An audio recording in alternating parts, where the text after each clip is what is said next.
얼마 전 세상을 떠난 소설가 이회수 작가는 그의 책 하악하악에서 이런 질문을 합니다. 아무나 돈을 그려서 무제한으로 쓸 수 있는 시대가 온다면 그대가 제일 먼저 하고 싶은 일은 무엇인가? 이런 질문을 합니다. 사실 함정이 있는 질문이죠. 누구나 누구에게나 돈이 무제한 있다면 무슨 소용이 있겠습니까? 돈이 있으나 마나한 그런 시대겠죠. 그냥 한번 이 질문을 보면 생각해 봤습니다. 지금 나에게 무제한으로 쓸 수 있는 돈이 있다면 나는 뭘 할까? 옛날에는 사실 이 책을 처음 그 얘기를 접했을 때는 막 이상한 걸 많이 하고 싶었는데 한 살 한 살이 나이가 먹어보니까 추려지더라고요. 집 사고 차 사고 여행 가고 이렇게 딱 추려지더라고요. 보통 그런 것 아니겠습니까? 여러분은 지금 무제한으로 돈을 쓸 수 있는 기회가 주어진다면 무엇을 하고 싶으십니까? 비슷하지 않겠습니까? 집 사고 차 사고 가방 맞나요? 여행 가고 이런 것 아니겠습니까?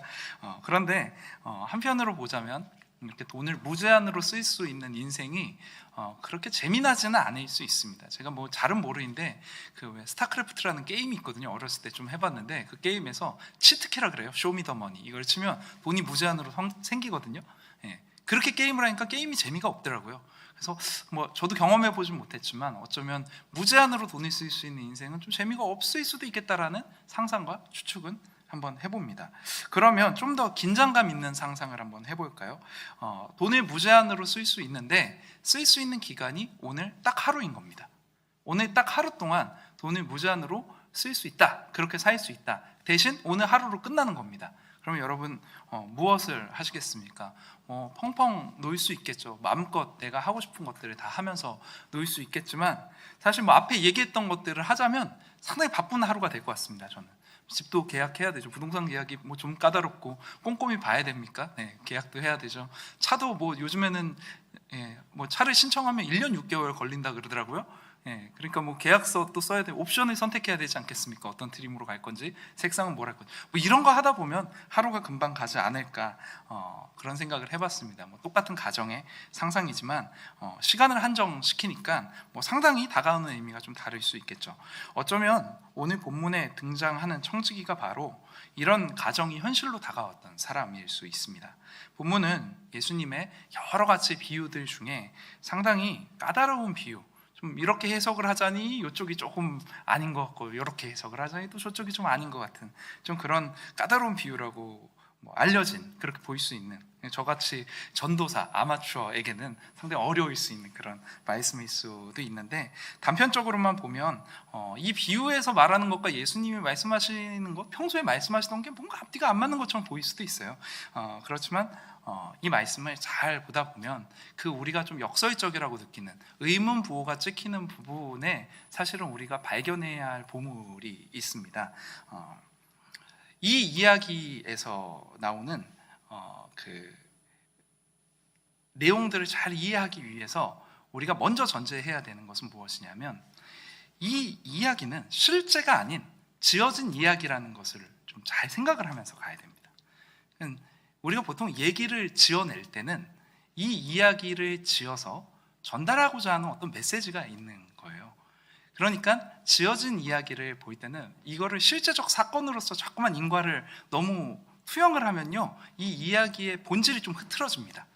뭘 봐야 되냐면 이 이야기를 만든 사람은 왜 이 이야기를 만들었는가, 무엇을 이야기하기 위해서, 무엇을 강조하기 위해서 이 이야기에 이런저런 장치들을 놓고 이 이야기를 지금 끌어가고 있는가를 우리가 좀 봐야 되거든요. 그래서 우리가 예수님의 비유를 볼 때는 어떤 상징적인 것이나 좀 알레고리카다 그러죠. 좀 이것을 어떤 예수님의 내용과 이렇게 접목시켜서 보는 그런 접근 이전에 좀 내러티브적으로, 이야기적으로 이것을 좀 접근을 해야 됩니다. 그래서 이야기를 접근을 하면은 이런 실수를 안 해야 되는 거예요. 그러니까 견우와 직녀의 이야기를 보면서 이 이야기는 까마귀에 대한 학대다, 이런 주장이 나오면 안 되는 거예요.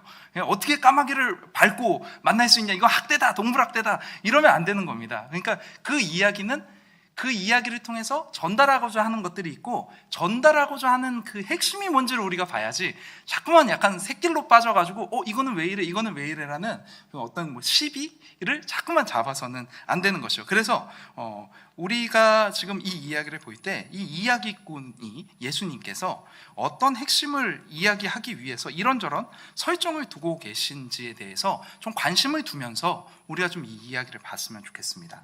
본문의 스토리를 간략하게 정리해보면 이렇습니다. 어떤 큰 부자에게 청지기가 한 명 있었습니다. 그런데 이 청지기는 좋은 청지기가 아닙니다. 성경에서는 옳지 않은 청지기다 이렇게 말을 하고 있는데요. 왜 옳지 않았냐면 주인의 소유를 낭비하였다 이렇게 얘기합니다. 주인은 이 청지기를 해고하기로 합니다. 해고 위기에 놓인 청지기가 머리를 굴리죠. 내가 해고되는 것은 기정사실인 것 같은데 어떻게 하면 내가 좀 이 위기를 모면할 수 있을까? 꾀를 생각해냅니다.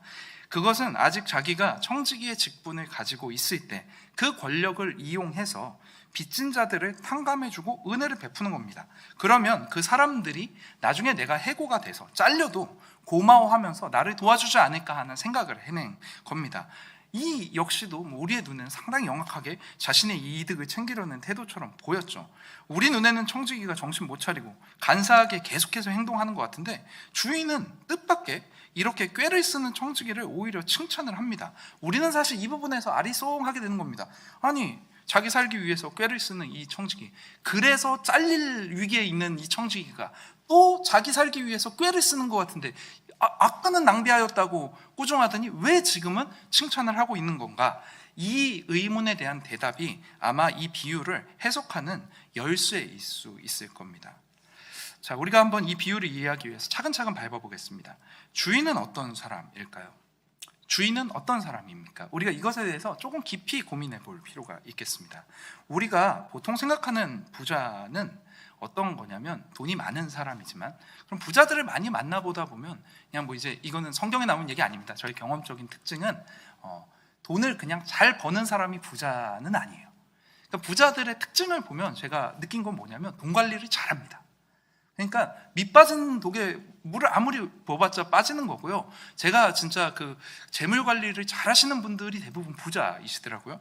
그래서 우리가 이 부자라는 사람들의 그 어떤 부류에 대해 갖고 있는 고정관념 같은 것은 무엇이냐면 돈 관리를 철저히 하고 예전부터 높은 이윤을 남기는 것에 능숙했고 이제 이런 것들, 우리가 이런 얘기를 하다 보면 어떤 주인 생각나냐면 그 종들에게 달란트를 맡기고 여행을 떠났던 주인도 생각나죠? 네, 다른 비유에 나오는 주인이지만 어쩌면 그 주인이 이 주인일 수도 있습니다.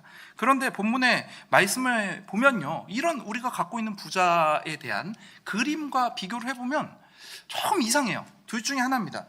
뭐냐면 첫 번째는 좀 기분파, 태도가 오락가락하는 거예요. 이때는 야 너 왜 그래? 그래놓고 저 때는 달라진 것도 없는데 아이고 잘했네.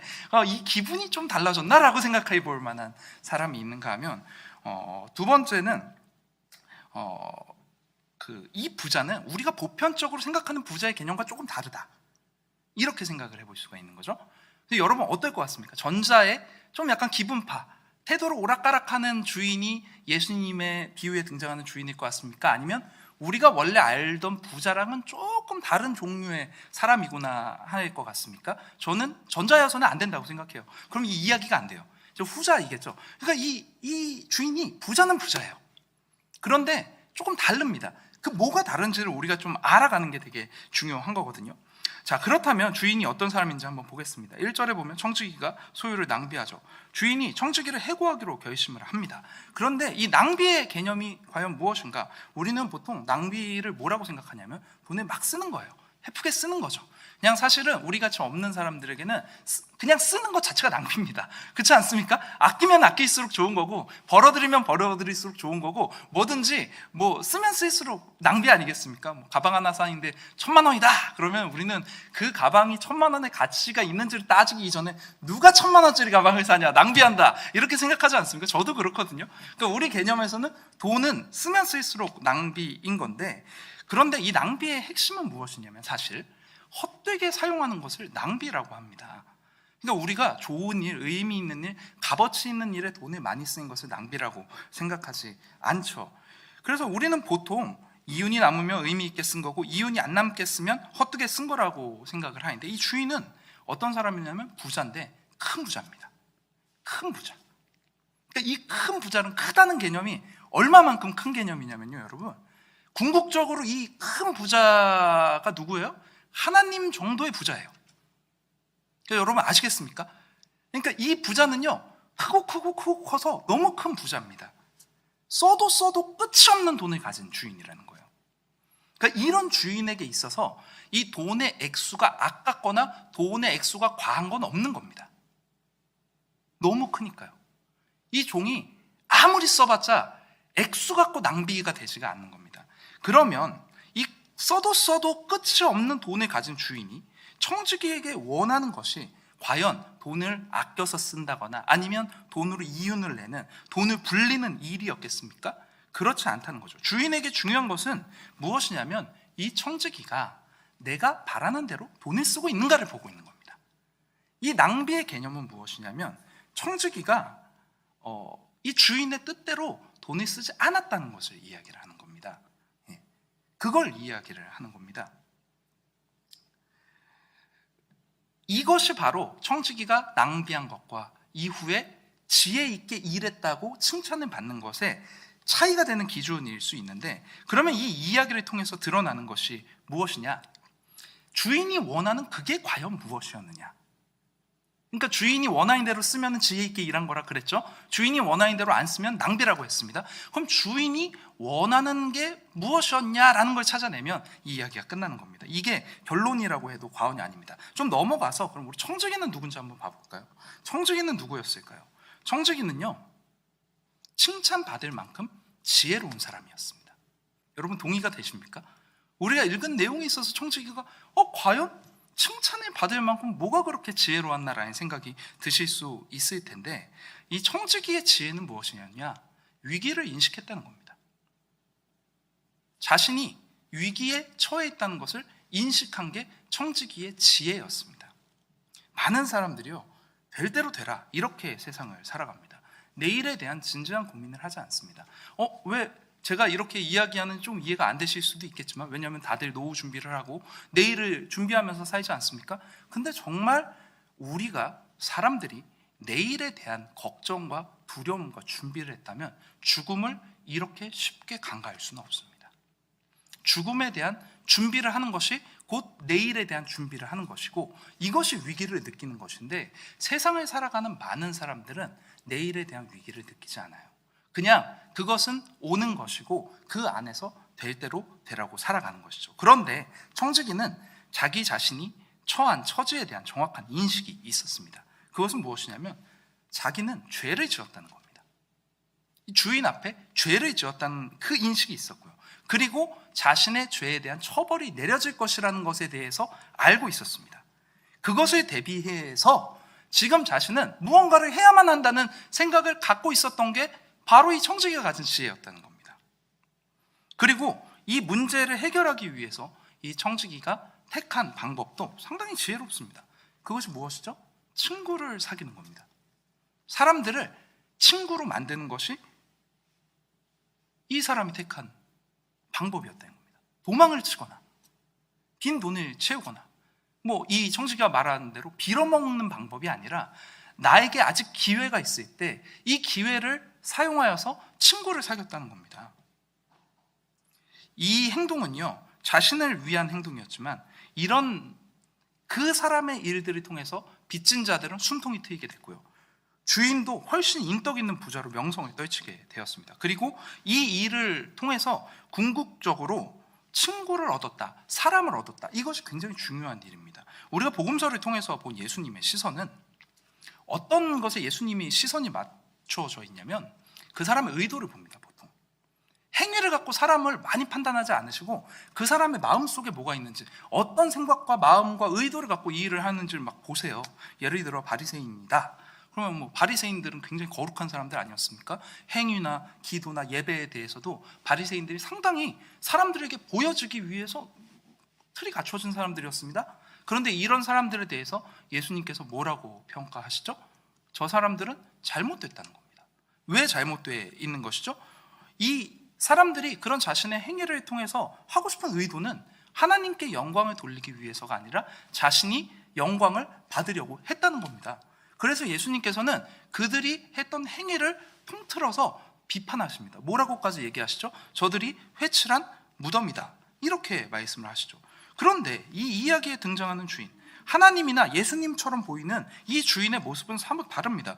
분명히 이 옳지 않은 청지기는 그 속에 있는 마음이나 어떤 의도가 변한 것 같아 보이지가 않아요. 아까 꼬중 들을 때도 분명히 이 사람은 자기를 위해서 일을 했는데 칭찬받아 막 사람들이 불러 먹어주고, 야 너 여기 너 얼마 빚져? 100이야? 80이라고 써. 이렇게 이야기하는 그 사람도 의도가 바뀐 것 같지가 않아요. 자신을 위해서 일을 하고 있는 것 같은데 이 사람을 지혜 있게 일한다, 칭찬한다, 이렇게 말하는 주인을 보면은 우리가 아는 예수님은 그런 분이 아닌데 분명히 이 사람의 의도를 지적하셔야 되는 거 아닌가? 너 아직도 너를 위해서 그렇게 일하니? 마음을 바꿔 먹어라. 너를 위해서 일하지 마라 라는 말씀을 하셔야 될 것 같은데 그 말씀을 안 하신다는 거죠. 사실은 이게 왜 이런지를 고민하는 이 고민 속에서 이 이야기의 증가가 나오는 겁니다. 여러분, 기독교가 뭐라고 생각하십니까? 기독교가 무소유를 이야기하는 종교라고 생각하십니까? 우리의 가진 소유를 다 버리는 것이 기독교의 높은 경지라고 여러분 생각하십니까? 기독교가 금욕과 포기를 향하여 가는 그런 종교라고 생각하십니까? 그렇게 생각하신다면 기독교를 오해하시는 겁니다. 복음은요, 우리가 기쁨을 포기하고 즐거움을 포기하고 아픔과 애통 속에 들어가서 살아가라고 우리에게 요구하는 종교가 아닙니다. 오해하면 안 됩니다. 고난에 당하죠. 고난에 당하는 것은 우리가 복음을 위해서 살다 보면 우리가 겪을 수밖에 없는 일이며, 그렇기 때문에 고난 가운데 기뻐하라고 이야기를 하는 겁니다. 고난 가운데 기뻐하는 것과 고통 속으로 걸어 들어가는 것이 곧 어떤 종교의 높은 경지라고 생각하는 것은 다른 겁니다. 불교 및 여타 종교들, 또 중세 기독교의 수도원 같은 일부에서는 이것을 동일시했습니다. 고통당하고 아픔당하고 그냥 힘들게 살면 그것이 종교의 경지를 이룬 거라고 이야기하는 기독교의 일부들과 혹은 다른 종교들이 있지만, 복음이 진정 말하고 있는 것은 이것과는 여러분 전혀 다릅니다. 이 믿음은요, 기쁨입니다. 여러분, 믿음은 기쁨입니다. 주를 위해서 사는 것이 믿음이지만 주를 위해서 사는 것이요, 여러분, 나를 위해서 사는 겁니다. 주를 위해 사는 것과 나를 위해 사는 것이 반대의 측면이 아니라는 겁니다. 물론 제가요, 교회학교 친구들을 가르칠 때요, 이렇게 가르치긴 해요. 얘들아, 너희들 주를 위해 살 거니? 너를 위해 살 거니? 너희들 잘 생각해서 선택해. 이렇게 이야기를 합니다. 이 과정이라서 그렇습니다. 그때는 그런 생각을 해야 되지만 우리가 하나님의 말씀을 아는 연륜이 깊어질수록 뭘 깨닫게 되죠? 주를 위해서 사는 것이 곧 나를 위해서 사는 것이라는 걸 알게 됩니다. 그러니까 진짜 나를 위해서 살려면요, 하나님을 위해서 살아가야 하는 겁니다. 이 청지기가 자신을 위해서 일했다는 점은요, 아까나 지금이나 다를 것이 없지만 주인이 칭찬한 포인트는 무엇이냐면 이 청지기가 진짜 참된 방법을 찾았다는 겁니다. 옛날에는 자기를 위해서 잘못된 것을 추구하면서 살았다면 이제 자신을 위해서 진짜 해야 할 일이 무엇인지를 알게 되었다는 겁니다. 그게 뭡니까? 친구를 만드는 것이죠. 그럼 여기서 또 의문이 생기지 않습니까? 친구를 만드는 것이 그렇게 중요한가? 이 생각이 들라고 예수님께서 사실 이 말씀을 계속 하고 계신 겁니다. 친구를 만드는 것이 그렇게 중요한가? 그렇게 중요하다는 겁니다. 이 본문이 우리에게 진짜 의미가 있는 이유는 우리가 바로 이 불의한 청지기이기 때문이죠. 생각은 해보셨죠? 우리가 바로 이 불의한 청지기입니다. 왜 우리가 불의한 청지기입니까? 그림을 한번 그려보십시오. 엄청난 부자가 그 재산 중 우리에게 얼마를 맡겼습니다. 그것을 자기를 위해서 낭비합니다. 그게 누굽니까? 바로 우리입니다. 우리가 그런 거예요. 우리가 맡은 자로서 주인을 위해서 살았어야 되는데 주인을 위해서 살지 않고 나를 위해 살았던 그 청지기가 바로 우리인 거죠. 하나님이 재산을 맡기셨는데 그 재산은 뭐 돈이나 이런 게 아니라 바로 우리의 인생이 바로 그 재산인 겁니다. 근데 지금껏 우리는 우리의 인생을 어디에 썼습니까? 나 자신을 위해서 썼죠. 낭비합니다. 지금도 낭비하고 있죠. 이렇게 불의하게 살고 있는 우리에게 하나님이 말씀을 하셨죠. 너 쫓아버릴 거야. 너 내쫓길 거야. 이게 뭐죠? 지옥에 간다는 겁니다. 이것이 우리가 처해 있는 상황입니다. 항상 말하는 것이지만 지옥을 피할 수 있는 사람은 아무도 없어요. 지옥을 피할 수 있는 사람이 아무도 없습니다. 그래서 하나님의 그 공의로운 판결이 우리에게 임하기 이전에 우리는 먼저 뭘 해야 되냐면 위기를 의식해야 됩니다. 우리는 이 청지기의 자리에서 이제 쫓겨나겠구나. 이제 내가 내 마음대로 주인의 것들을 사용할 수 있는 이 기회가 영원히 나에게 주어지는 것이 아니라 이게 끝나는 날이 오겠구나. 나 어떻게 하지? 우리는 이때까지, 이 우리가 쫓겨나는 그 날까지 우리가 어떻게 처신할 것인지를 결정하는 지혜를 가져야 하는 겁니다. 이것이 바로 우리의 인생이죠. 우리가 경험할 수 있는 유일한 중간 상태입니다. 무언가를 선택할 수 있는 유일한 중간 상태. 이것이 끝나면 딱 두 가지의 결론이 지어질 겁니다. 칭찬을 받으면서 천국에 가든지, 고소를 당해서 지옥에 가든지, 둘 중에 하나가 결정되기 이전에 우리에게 기회가 있는 겁니다. 여러분, 과연 무엇이 지혜로운 선택일 겁니까? 우리는 청지기처럼 지혜롭게 행동해야 됩니다. 그것은 이 불의한 재물로 친구를 사귀는 겁니다. 이 말이 의미하는 것은 간단합니다. 불의의 재물, 즉 우리의 인생을 남을 위해서 사용하라는 것입니다. 그렇게 했을 때 무엇이라고 말하죠? 9절에 보면 그들이 너희를 영주할 처소로 영접하리라.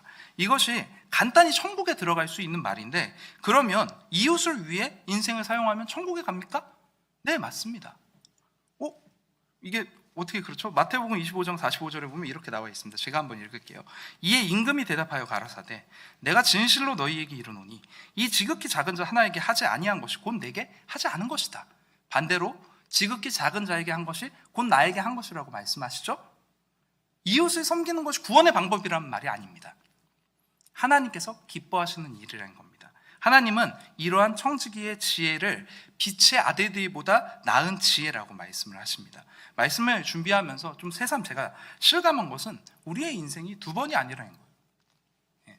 제가 가끔 이게 굉장히 이 전도사가 입에 담아서 되는 말인지는 모르겠는데 가끔 제가 우스갯소리로 하는 말이 있습니다. 뭐냐면 한 번만 더 살아보고 싶다. 그러면 잘 살 수 있을 것 같은데 한 번만 리셋 버튼을 눌러서 처음부터 잘 살아보고 싶다. 이런 생각을 하지만 이거는 우리의 바람일 뿐입니다. 우리의 인생은 한 번뿐이죠. 무엇을 위해서 사용하시겠습니까? 무엇을 위해 사시겠습니까? 더 가치 있고 영원한 것을 위해서 사는 것이 정말 값진 인생이죠. 이제 여러분의 불의한 재물을 사용해서 친구를 만드십시오. 누구의 친구가 되어야 되겠습니까? 궁극적으로는 우리를 영원한 처소로 인도하실 예수 그리스도의 친구가 되는 것입니다. 어떻게 하면 예수님의 친구가 될 수 있습니까? 단순합니다. 친구 따라 강남 가고 끼리끼리 놀고, 그렇지 않습니까? 우리가 예수님의 친구가 되는 것은 예수님처럼 사는 겁니다. 예수님처럼 사는 거예요. 그게 예수님의 친구입니다. 예수님과 같이 삶을 살아가는 예수님의 친구는 우리가 이 불의한 재물로 얻은 그 친구이신 그 예수님께서 영원한 처소로 인도하십니다. 원래는 바람 같은 인생입니다. 불고 나면 불었는지도 모르는, 흔적도 남지 않는, 우리가 살았다는 걸 누가 알겠습니까? 300년만 지나면 아마 머리카락 하나도 뼈 하나도 남지 않고 그냥 이 세상에서 없어져 버릴 우리인 텐데, 그런 우리의 삶을 영원한 삶으로 인도하실 친구를 만드는 것이 우리의 인생의 가장 중요한 일 아니겠습니까? 우리가 지금은 비록 불의한 재물로 무언가를 해야 하는 처지밖에 안 되는 사람들일 수 있지만, 우리가 영원한 처소로 들어갈 그때에는 하나님께서 우리에게 참된 것으로 보여주시겠다고 말씀하십니다. 그 기쁨을 꿈꾸면서 우리의 삶을 영원한 것에 투자할 수 있는 지혜의 아들과 딸들이 되시기를 예수님의 이름으로 축복합니다. 우리 같이 말씀을 붙잡고 한번 같이 기도하도록 하겠습니다.